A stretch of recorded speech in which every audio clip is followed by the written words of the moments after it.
So thank God for technology, no? We get together like this. So, of course, for a lot of people, it's still too overwhelming, kahit ako to manage their stores out there in the internet world.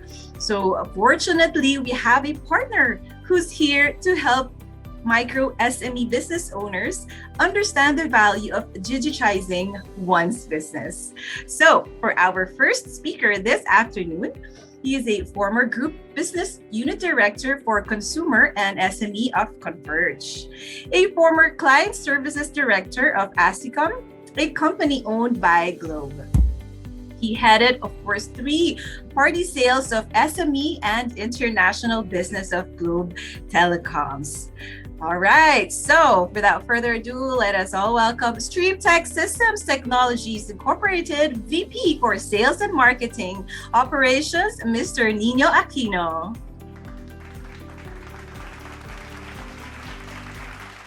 Good afternoon, everyone.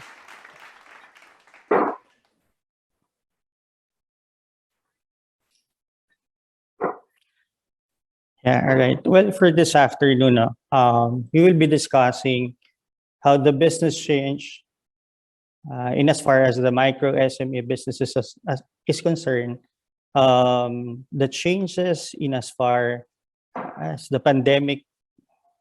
Moving forward now, let's talk about the success stories in the micro SME and the story behind during the pandemic when it hit us very bad about 2 years ago. Right. This is a snippet of how the business works how the business were affected after we were hit by the COVID-19 pandemic. So if you can see, there would be about the composition of the micro SME in the Philippines would be about 99% of the businesses. About just 1% of the business would form part of the large conglomerate, large enterprises. If we are to account the percentage of the number of workforce, micro SME would constitute about 63% of our total working population. And that would constitute about 63% of the total working population. Then moving forward, if we are to look at the total contribution on the value-added product, or what we call the gross domestic product, that the micro SME would give us about 36% of the total GDP. Of course, we all know for a fact that the total GDP is an indicator how healthy the economy of a certain country is. So if we are to take out this 36%, it would largely lead to the downfall of our economy. All right. Prior the pandemic, micro SMEs were already facing a lot of challenge as a sector of its own. In fact, prior to the pandemic, there would be several challenges that has been occurring, and these challenges has not been addressed yet so far. First, we're talking about adequacies in business operations. Right? The goal of every micro SME is to actually go and penetrate the global scene. They wanted to go global, and they wanted to penetrate the international market. To be able to do so, there are certain processes that they need to be certified. When we talk about certification, there are two largely used certification that we wanted, and the micro SME needs to be certified even before they penetrate the global scene. The first would be the ITIL process. The ITIL process is mainly the Information Technology Infrastructure Library, wherein some certain standards, as far as IT processes, network security, and different IT domains are concerned. The second is the certification in the international organization. Right? So these are golden standards wherein micro SMEs would need to be aligned with the certain processes even before they go global. And since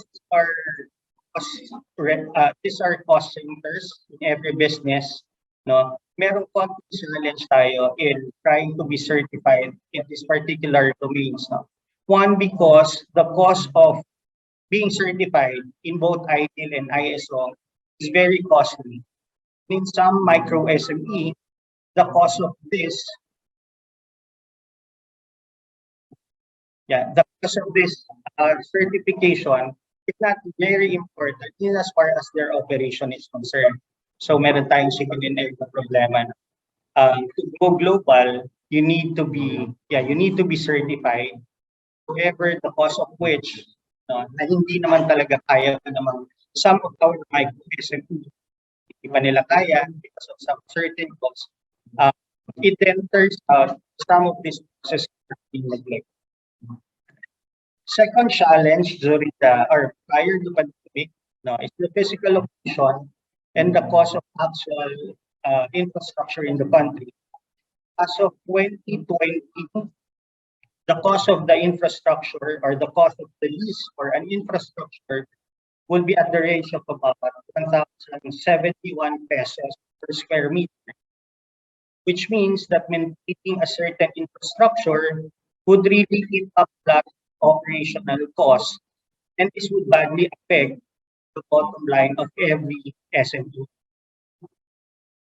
Right. The third would be the constraint in human resource. Right. There would be a lot of micro SME wherein there are no structured human resources. For the very reason, again, of the cost, no? Alam naman natin, everything that we do, lahat yan is cost centers. If we wanted to add manpower, if we wanted to have infrastructure, if we wanted alignment in the business standard process, every process would really entail cost. And the only sole revenue generating income would be sales. Kaya for micro SME, sometimes the human resource, the organization of a human resource is also not being the top priority for majority of the businesses. There would also be that access to financial resources and lack of knowledge. So yung financial resources, alam natin to, no? There would be the underserved market in as far as financial presence or financial sector is concerned. Majority of the micro SME, the far-flung places, there would be several areas na wala pa silang access sa financial institution, no? And I think some of the initiatives done even at the level of the ATVs, they were trying to put financial institutions where and when are needed, especially cases wherein they don't really have that financial stability in as far as the institutions are concerned. So these are the things that I experienced the micro SME even prior to the pandemic. And if you are to take a look at the percentage, the biggest challenge is that inadequacies of business operation, right? That's about 24%. So I've talked about ideal processes and I've talked about ISO certification. So for us to go global, na ito naman talaga yung pinaka goal ng every micro SME, we have to align with international standards. And in aligning with the international standards would really cost us a lot. And that's maybe the problem with micro SME. The cost of doing global certifications is very costly, that sometimes we're trying to neglect it para hindi man maapektuhan yung mga both our the bottom line and our net revenue. All right. That was a problem that we were experiencing during even before the pandemic. And the pandemic hit us very bad about 2 years ago. To be exact, that would be the time of March in 2020, there were additional layers of challenges and uncertainties that the micro SMEs experience simply because we were hit badly by COVID-19 pandemic. Well, here are some of those. First is that during the pandemic, there were uncertainty in terms of how we will be able to recover and when we will be able to recover. All right. We've seen a lot of companies reeling nowadays, trying to figure out and trying to balance all their stuff so that they will be able to get back on their feet and be able to do a normal back to business as usual operation. However, there were also some businesses that we have seen wherein the businesses owners and the business per se winded up and they have folded up the business simply because they were the financial stability of the company really went down. Right? Revenues failed, the employment and the salaries of their employees really went up. The government mandated some work from home um, status, and there were some sectors that totally really closed up their operation, thereby giving no employment or livelihood to their employees. There were some bottlenecks in the supply chain, and this is very important because in micro SME, the agility of the business would really need to be very fast. And if there are some bottlenecks in the supply chain, the problem is that you cannot sell, you can have your revenue. But during the pandemic, um, naturally production went down because there were no physical presence in most of the manufacturing companies, especially in IT. Kaya medyo affected rin talaga yung supply chain natin and logistics. And through it all, yung financial condition of micro SMEs were really badly affected. And we've seen a lot of companies folded up simply because they cannot sustain their operations already. Alright. So this particular slide would tell us how bad the condition was during and after the ECQ. There were 66% of the businesses that temporarily closed down. There is 29% of the businesses would have open but limited operations. And sometimes these are businesses that are operating on a losing revenue. Mas malaki yung OPEX versus that of the revenue. No? And about 4% of the businesses in total would remain open and would remain profitable.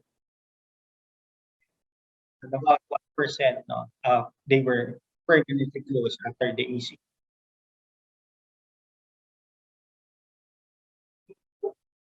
Right. Well, this particular slide is very powerful. It only shows how the decrease in terms of the sales was a month after the total lockdown. All right. So if you can recall, the lockdown was in March 2015, 2020. I think that was about that time that the government mandated the lockdown.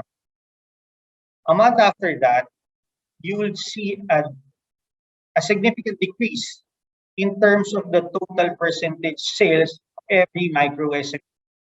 There was about 77% decrease and just about 22% that remains the same. Meron siyang status quo. And only 1% the businesses actually increase. When we talk about sales in particular.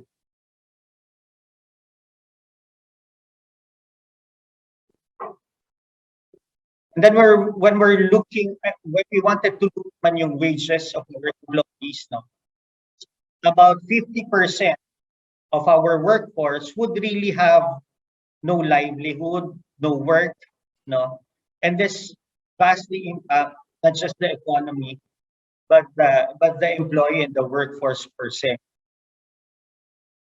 And we're just talking about a month after the pandemic hit us and after the government mandated the total lockdown.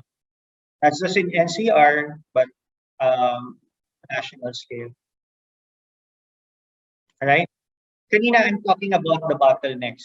And when we talk about bottlenecks kasi, it is very important that we realize gaano dapat kabilis yung processing ng production, ng logistics so that the micro SME can really sell well and facility and in a manner that would be profitable to them.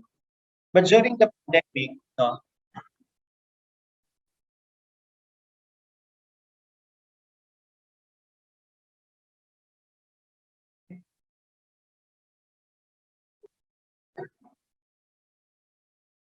all right.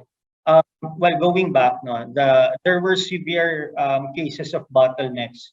We're talking about severe cases of about 39%, and we're talking about 27% in terms of minor bottlenecks.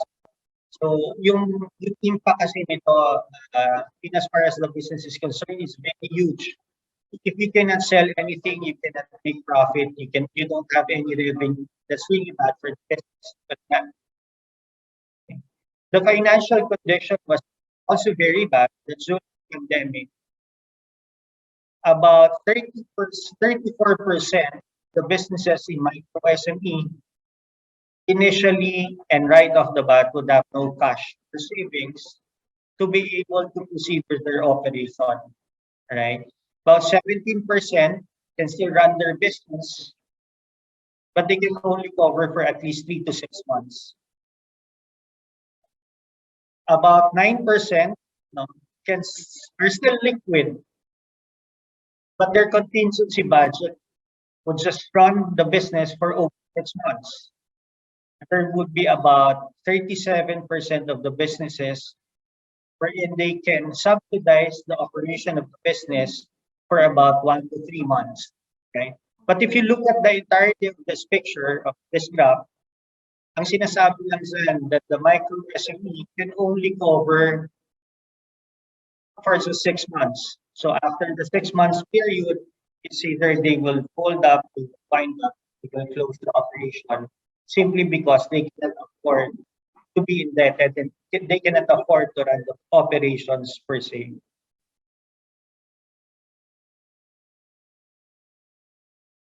To add up to that, there would also be significant financial problems that the micro SMEs experienced during the pandemic.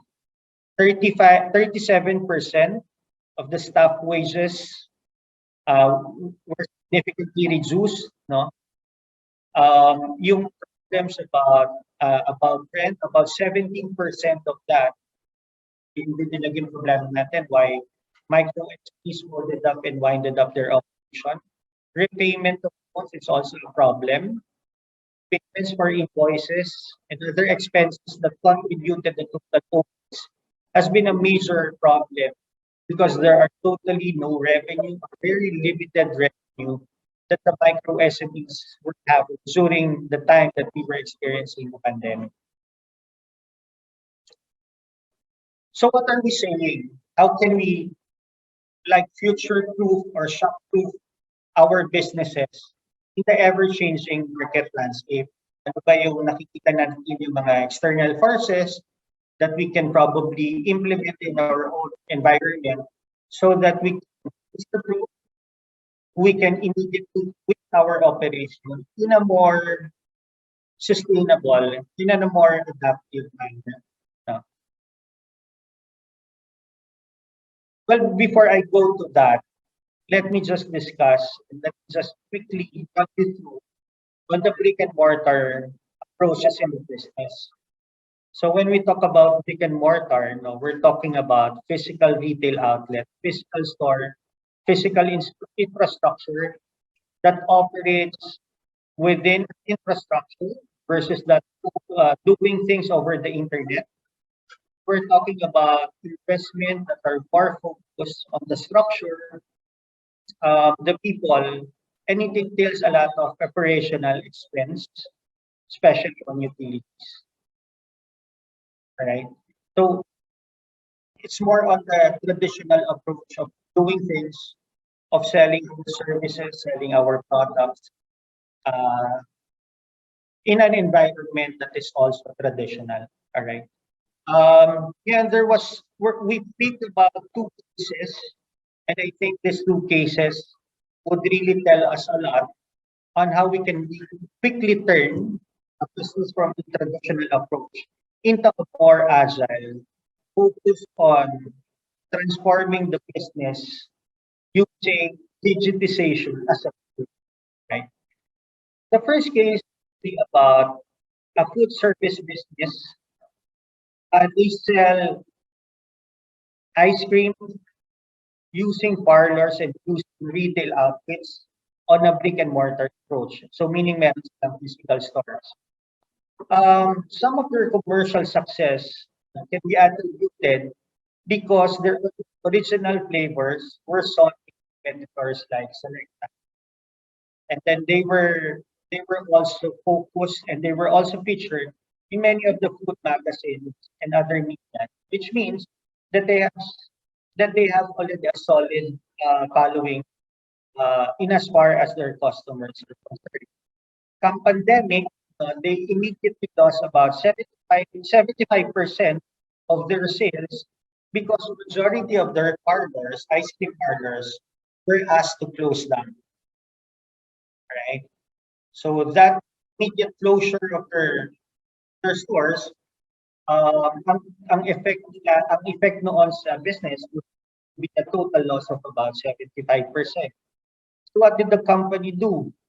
Immediately, they shifted more expensive packaging to preserve the ice cream, and they went online, and then they had delivery they have delivery services selling the same product. No, ang ginawa lang nila is that they just shifted, ginawa nila mas magandang packaging so that they can do online selling and they can do delivery service. Right. So what were the opportunities? Right. The first opportunity is that they were able to get a niche market that eventually became a mass market during the pandemic by doing an online delivery. Second opportunity is that they were able to create another market that during Christmas time, ginawa ng companies that they were selling the same ice cream for Christmas gift, and they were also doing the vouchering. So yung vouchers during Christmas rush, the people doesn't need to go to a physical store. All they need to do is to order online, and then the company will be able to deliver the ice cream product right at the doorstep of their customers. So this is case number one. Case number two, again, uh, a food service. They were doing the brick and mortar approach. Well, this one is very close to my heart now because about a year ago, a classmate who has several branches selling Japanese food and stuff.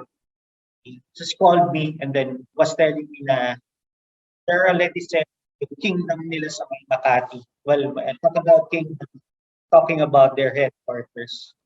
A headquarters built for about 20 years will easily be gone because they cannot sustain the operation immediately. So they wanted to convert their assets into actual for them to be liquid. They wanted to convert their asset just to sustain the operation and just to maintain the livelihood of their employees. Their main issue was that their their stores were asked to close down. Foot traffic was none. There was no foot traffic. And they cannot renew about 35% of all their store leases. Kanina, di ba, when we were talking about yung mga operational expense, we talk about physical infrastructure with an average cost of about 1,071 pesos per square meter. So ito yung naging result. They cannot renew the lease 35% of their branches. So what did they do? Ang ginawa lang nila, they reinvented the wheel by introducing frozen product meals, but in smaller portion. So if you're craving for the same food, no, gagawin mo lang kung gusto mo ng lechon, you have to visit in a particular retail store, S&R, sometimes 7-Eleven, and then you immediately get in serving that is just enough for you, right? So nagkaroon again ng panibagong niche market, no? It doesn't necessarily needs to be complicated. It's just a quickened process. But the effect of this, in as far as the sales and the revenue are concerned, are very outstanding. Which eventually gamit nila yung quick in the process to sustain business. And right now that they have normal operation, meron na rin silang additional market. The frozen on the frozen pack meals. Meron na siya, bumalik na sila sa business as usual setup, tapos nagkaroon pa sila ng niche market. Alright, so this is the $1 question. A lot of the companies or a lot of the entities that we have dealt with the past, ang lagi nilang tanong is, when do we digitize? What are the leading and lagging indicators for us to tell digitization should be embedded in our companies or in our small and medium enterprise business? The question of digitization. It's a recurring question. The answer is digitization and digital transformation should be done. It's not a matter of when, because the answer is now. It's just a matter of what digitization or what digital transformation do we need to implement in our own particular environment. So just to set forth the audience on how fast the internet economy in Southeast Asia is. These are some snippets and information with regards to digital transformation. So based on study, there would be about 12 million good digital consumers during the pandemic. The actual daily spent time using the internet also increased by a large percentage. There would be 10 hours increase in the total usage of all devices, about additional 6-hour increase using our mobile phones.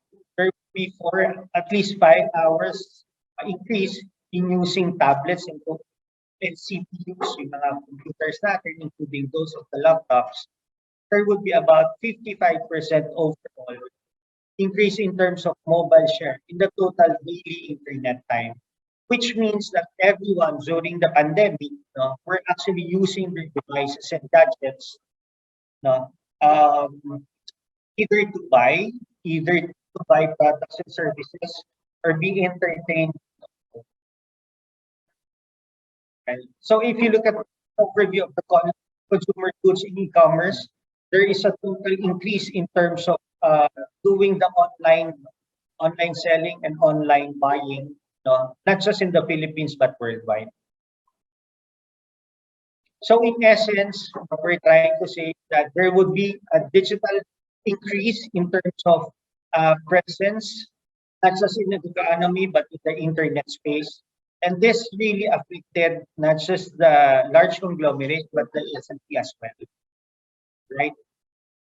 And then lastly, ito yung mga tinatanong madalas mga customers namin kung ano ba yung mga digital transformation that they can implement in their own particular companies. So, ang pinag-usapan natin kanina, there would be the retail stores, but very quickly you can do a mobile app and you can also do and develop an application. In very simple environment of selling, you can look at the kiosk, you can do the mobile app, You can do a portal selling. You can have your own chatbot, but everything would really depend on how your backend is prepared. So yung backend mo would talk about inventories. These are the information wherein all this stuff will be getting data, and that thereby you can do your own digital transformation initiatives. Right. So I think that would be the last slide that we have for digital transformation. And then in passing, we in Streamtech just would like to introduce our products and services, some of which would be the dedicated internet access. Right? So for large conglomerates, we have the dedicated internet access. We also have our shared internet access. We have the domestic lease line. So if you have 2 to 3 branches, you can avail of direct lease line. We have bandwidth on demand. We also have multi-label switch, yung MPLS. So for several branches, you can actually use that. And then we also have the standard DIA packages, right? And then, well, the benefits would be it's a pure end-to-end pipe with high SLA, synchronous upload and download speed, and then we also have enhanced security, right? And then for those who will be availing our direct internet access, we're actually giving a benefit for our customer wherein they can access yung Wi-Fi in all the coffee projects that we have nationwide. Well, that would be it for my presentation this afternoon. I'd like to thank you all. I think we're having just a technical issue. I hope you were able to get something out of what we presented for this afternoon.